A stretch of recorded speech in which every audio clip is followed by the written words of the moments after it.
Welcome to Radio Who, What, Why. I'm your host, Jeff Schechtman. Each day, more and more of our national political norms fall away. Our national leadership is at best a moral vacuum, at worst a corrosive force, a kind of autoimmune disease eating the very fabric of our country. The events of the past several weeks should remind us it does no good to hold the Pollyannish belief that it will all be all right, that we've been through this before, and that the democratic institutions that Madison and the founders designed and the moral framework upon which they are built can withstand anything that we face. We like to think, based on past crises, that our systems are strong, enduring, resilient. Maybe. But there's no guarantee that it will last forever. After all, the Roman Republic lasted for 500 years and then collapsed. It collapsed for many reasons similar to the issues and choices we face today. In what is still, at least for the moment, a representative democracy, we have the power to shape that fragile republic. Putting all of this in the historical context of the fall of the Roman Empire is University of California professor Edward Watts. He is a professor of history at the University of California, San Diego. He's the author and editor of several prize-winning books, including his latest, Mortal Republic, and has taught Roman and Byzantine history for nearly 20 years. It is my pleasure to welcome Professor Edward Watts to Radio Who, What, Why. Edward, thanks so much for joining us. Oh, thank you so much. I'm glad to join you. You have been, as I mentioned in the introduction, you've been looking at this, studying this, understanding it for 20 plus years. Talk a little bit about how all of this has taken on a very different cast in light of the events of the past several years. I think that what we've seen, especially in the last probably decade, is a willingness by our politicians to play at the margins and exploit sort of for short-term gain the breaching of social and political norms. And I think there's a couple of things that are particularly alarming about this. The issue that, or the moment that sort of jumped out at me as a sort of turning point was the decision to essentially stonewall the Merrick Garland nomination for really no reason except for the short-term gain that Mitch McConnell and the Republicans in Congress thought that they could get. And this is, I think, particularly corrosive, as you mentioned, because it undercuts the very basis of what our republic is supposed to be. And as those norms have fallen away, talk a little bit about why that's important, particularly as you look at what happened in Rome and how the corrosive effect of norms falling away over a 100-year period really had the disastrous effect that it had. I think the example that Rome provides to us is particularly useful to the United States for a couple of reasons. I mean, the first reason, of course, is that when the founders sat down and tried to figure out what system of government would work best for the United States, they immediately latched onto political theorists writing about the Roman Republic during the Roman Republic. And so we are in a sense living in a political system that is the child of the Roman Republic, very deliberately so. But on the other side, what we see with the Roman Republic is an incredibly robust republic that nevertheless declined and ultimately fell because of these very short-sighted decisions. But it wasn't just one individual or one decision that did it. This isn't the 1930s, where young republics like the Weimar Republic fell apart because of the charismatic actions of an individual. This is instead an old and robust political system that we live in. And what that does in Rome, and what that did in Rome, and what that does in the United States, is it encourages a kind of complacency and an assumption that the republic will last forever. And in Rome, what you see are politicians who, in essence, decide that a political norm that has held for hundreds of years should be discarded or can be discarded because it serves their own short-term individual political interests. That's not how we've behaved before in the United States. The other broader context is the way we look at it in terms of the economy, the sense that creative destruction is so much a part of what we take for granted in economic terms, and the displacement of incumbents by new systems and new ideas and new companies is something that we have come to take for granted. And I'm wondering if we're not applying the same ideas to our view of government today. I think that's a really good point. I think this idea that all disruption is good, it doesn't. Maybe it works in some corporate spheres, but it doesn't work politically. A political system endures in large part because people are used to it and they understand the rules and they understand what the benefits of sort of winning a political contest will be. And they also understand what the consequences of losing it will be. And when those rules disappear, people don't know how to evaluate their actions, and they don't know how to make choices. And in the Roman Republic, what you see is the thing that really undermines that republic is the moment when the republic seems to be unable to protect people who lose a political conflict. And then all of a sudden, those people have to resort to whatever means they have available to them to secure their lives and their livelihood. And so in that sense, disruption is, it's profoundly frightening to everybody, because all of a sudden the system cannot protect people and it cannot hold. One of the things that we see with the fall of the Roman Republic, and you talk about how long it took, how long over 100 years plus, that the system was eroded. We're living in a world today where all of this is happening at hyper speed. And it seems to me that we get to the Rubicon a lot faster in this way. I would say that we are probably at least 25 years into this cycle. I think if we look back to the mid-90s and the way that Gingrich and the sort of new Republican majorities in Congress in 1994 started behaving, that the willingness to break with established conventions, looking back to, say, the government shutdowns of 1995, this started a generation ago. And so we're in the middle of it.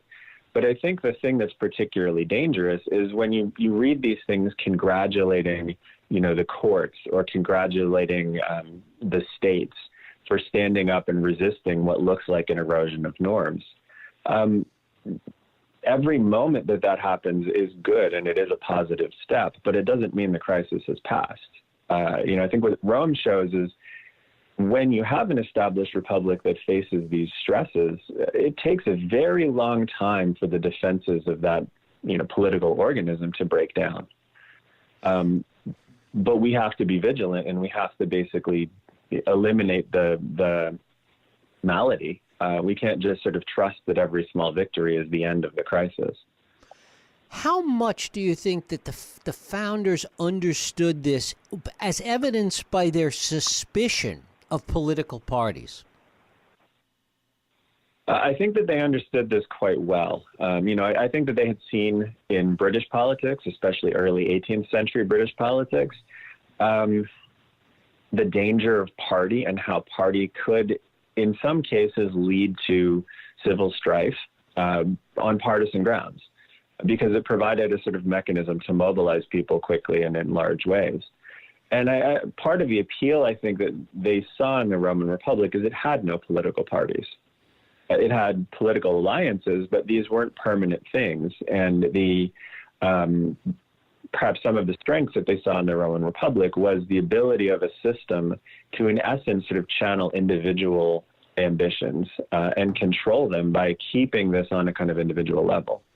And their suspicion of party, I think, was in part reinforced by some of the political alliances that came at the sort of final stages of the Roman Republic that really sort of undermined the last defenses of the Republican system. Talk a little bit about the points at which, with respect to the Roman Republic, things might have been turned around, things might have been reversed. So I think that there are maybe three moments that we can look at and see the possibility that things could have gone differently. The first of these was something that I think almost passed unnoticed when it happened in the second century. The Roman economy of the early second century, in essence, discovered finance. And what you see is the same kind of thing that we've seen in the United States and the Western world in the last 30 years. People who have access to financial instruments in the Roman Republic, as in the United States, can become fabulously wealthy very quickly, and in a way that is profoundly destabilizing. And in the Republic and in the United States, this occurred at a time when regular people, the vast majority of people living in the society, see their wealth and their prospects stagnate. And this produced a lot of dissatisfaction that was bubbling through Roman politics in the 140s and 130s BC. And Rome just failed to respond. Now, this is a very difficult thing to respond to. In a modern context, we understand it better than the Romans did, and we still can't really respond to this wealth gap. But had Rome come up with a way to do this, I think the Republic never even would have faced the crises that it did in the late second century and early first century. I think another moment that is particularly useful for us to think about was around the year 90. When Rome was faced with a crisis about whether to extend citizenship to Italians who had been coming to the city of Rome for almost 2 generations because their economic prospects were better in Rome.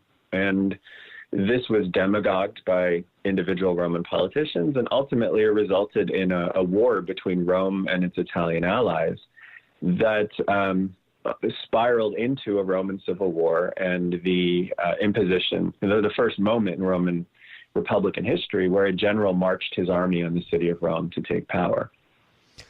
I think if that crisis had been resolved differently, you never would have had the civil war that ultimately really destabilizes the Republic in the 80s and subsequently. One of the other things you talk about is the way cults of personality emerged in the Roman Republic, particularly in stressful and difficult times. Yeah, that's something that is particularly alarming as you move into the last phases of the Republic. As the system becomes destabilized and as people begin to lose faith that the Republic can actually protect their interests, they start turning to individuals who they think can serve this purpose. And so in the 50s, Pompey the Great, the great Roman commander and general, he serves this role as a kind of stabilizing force in the city of Rome, to the point where many Romans believe that the city cannot function without Pompey basically in charge of it. In the 40s, Julius Caesar plays this role. And again, you see riots and violence in Italy and in the city of Rome when Caesar's not there. That calmed very quickly when Caesar comes back to the city. But the person who really figures this out and figures out how to sort of play this role in a permanent sense and in a permanent way is the first Emperor Augustus. And the reason that he's able to to reign as emperor is because he figures this out, and he figures out a way to be the person who promises stability and promises protection, and can do it in a way that's enduring. And this is the foundation of his empire, and the foundation of his power as emperor. Right. One of the things that's so contradictory and I suppose ironic about this, and it relates to our current climate, is that in a way there is this desire for charismatic leadership as a way out, as a solution to the problem, and yet it is clearly the power and stability of institutions that is more the answer. Yeah, and I think that's the lesson that I think we should try to take. It's important for every citizen of a republic to occasionally step back and take a broader view of what's going on around them, and understand that the best defense they have to remain politically free is to defend the system that is preserving their freedom. And there is certainly a temptation to turn to somebody who promises to make things better immediately. This is obviously something that we're seeing now in the United States, in Brazil, in Turkey. But that in a sense is at best a temporary solution.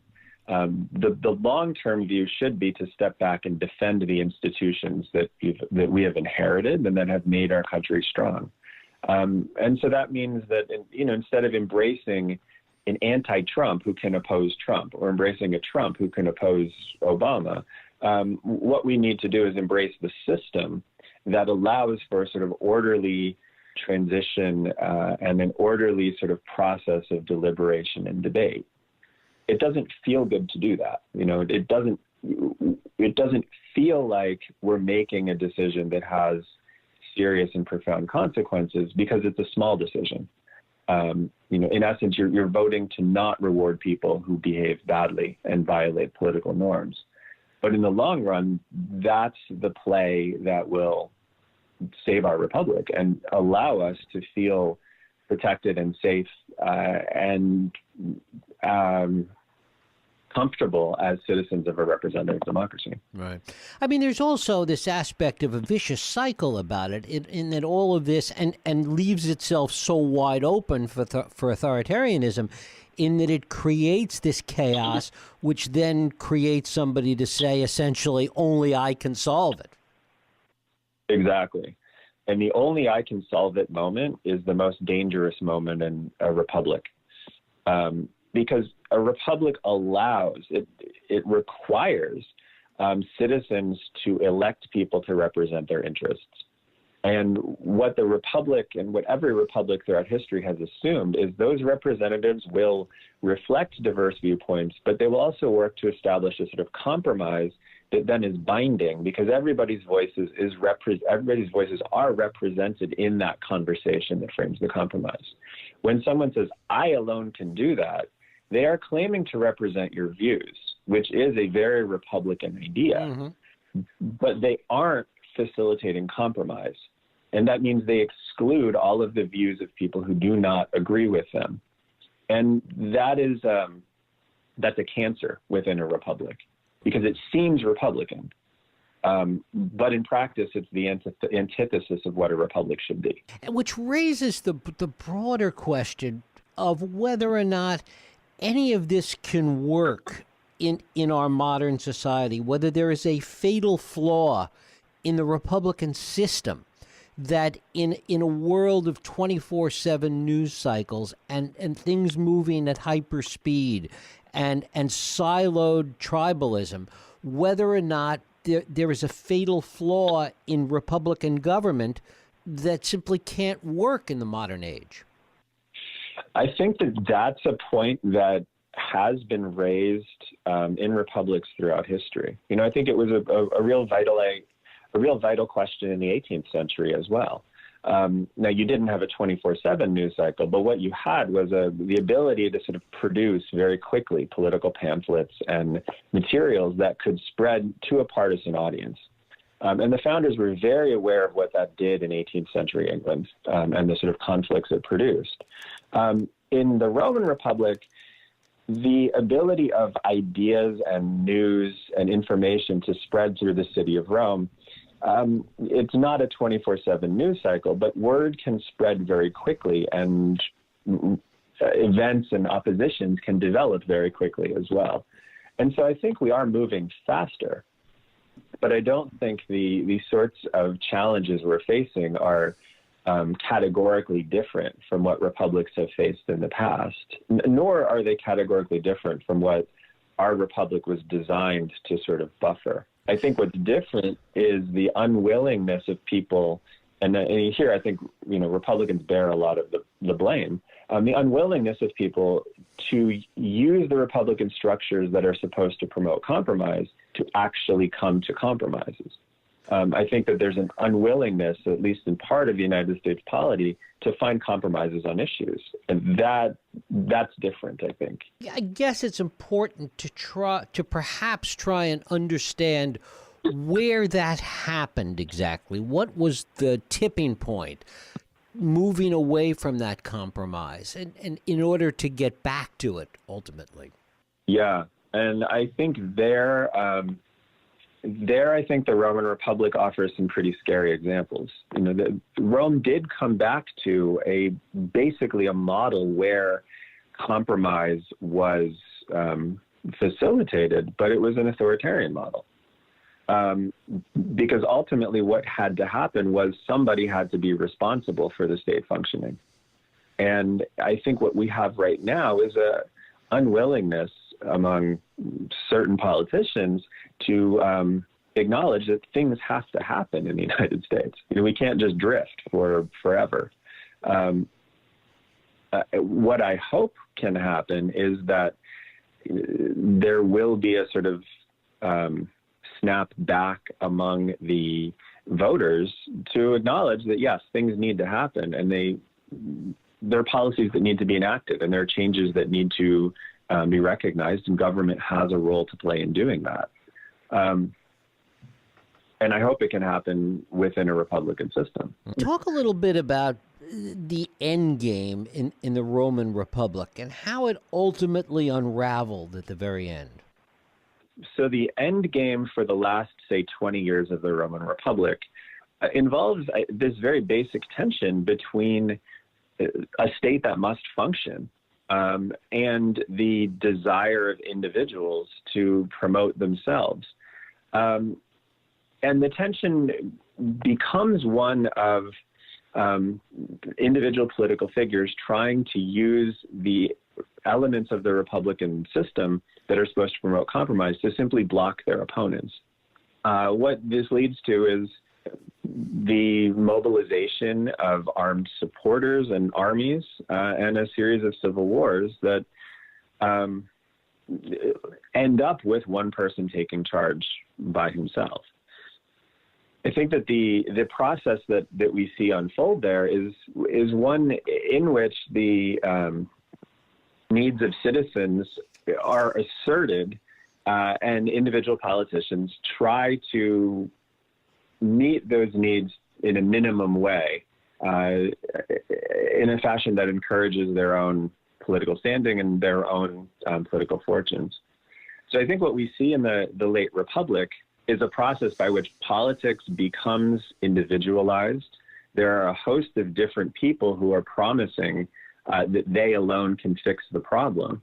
And politics becomes a sort of individualized tribalism where each group in the Roman polity is gravitating towards a specific individual who's promising to solve their problems. There's no way for a political system to mediate that kind of conflict. And that then becomes not a political conflict, but a military conflict. And the final stages of the Roman Republic sees what had been for centuries a set of issues resolved politically become a set of issues that can't be resolved in any way except through armed violence. And ultimately, when Augustus prevails in that armed violence, there's no republic left. There's just Augustus, who alone promises to solve all the problems in the Roman state. And finally, knowing this history as well as you do, what worries you most? What single thing worries you most about our present moment?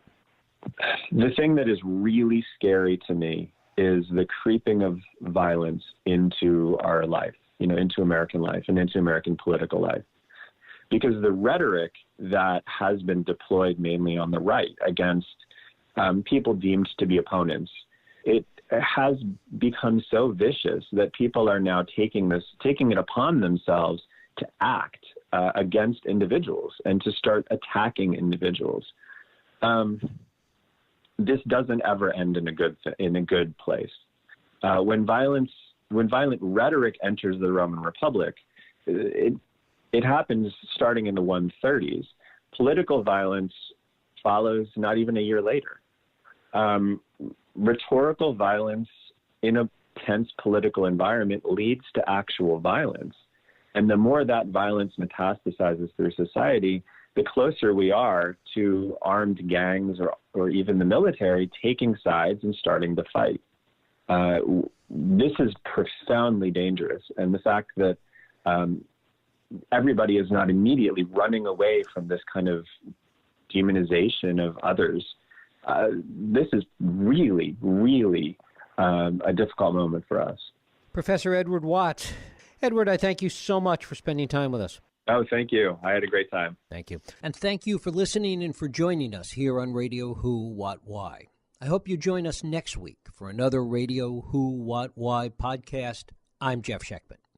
If you like this podcast, please feel free to share and help others find it by rating and reviewing it on iTunes.